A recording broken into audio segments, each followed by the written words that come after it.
kapitan!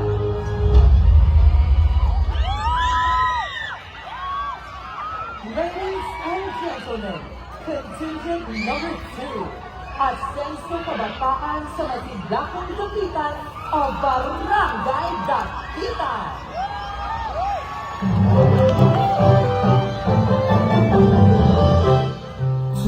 Of service together with hard work and intelligence for the prosperous and peaceful municipality of Córdoba.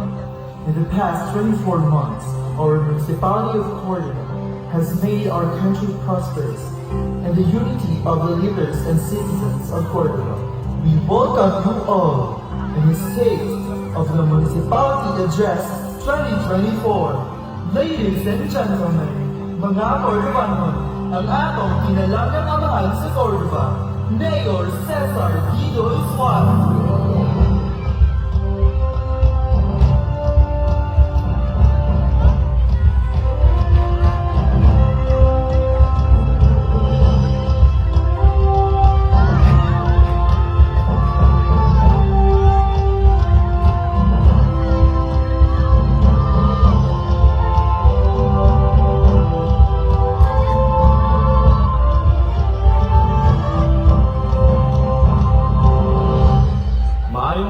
Mga Cordobanon, isip inyong mayor, I am very proud and honored for all the achievements and recognitions that we recently received sa mga nilabayang nga bulan.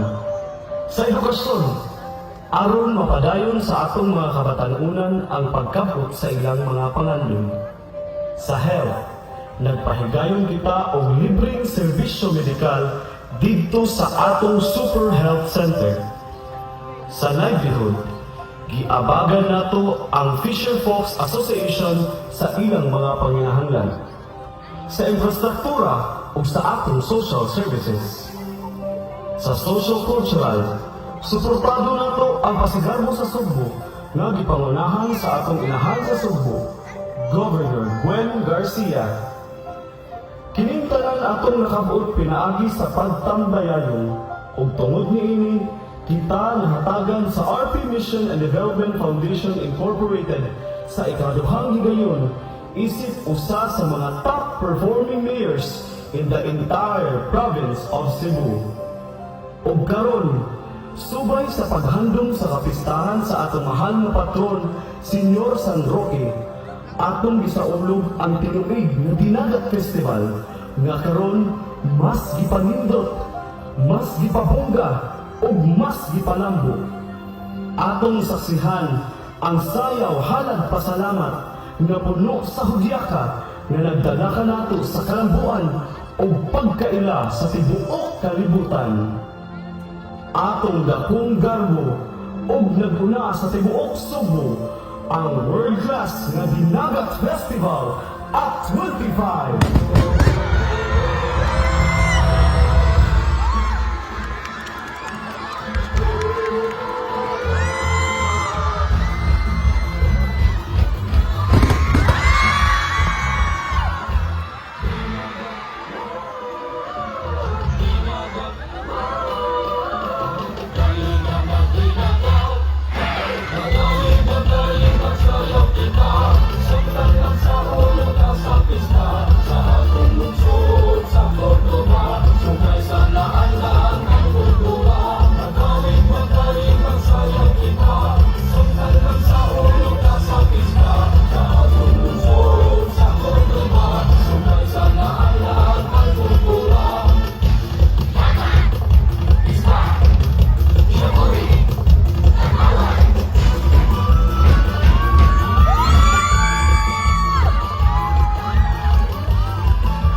Sa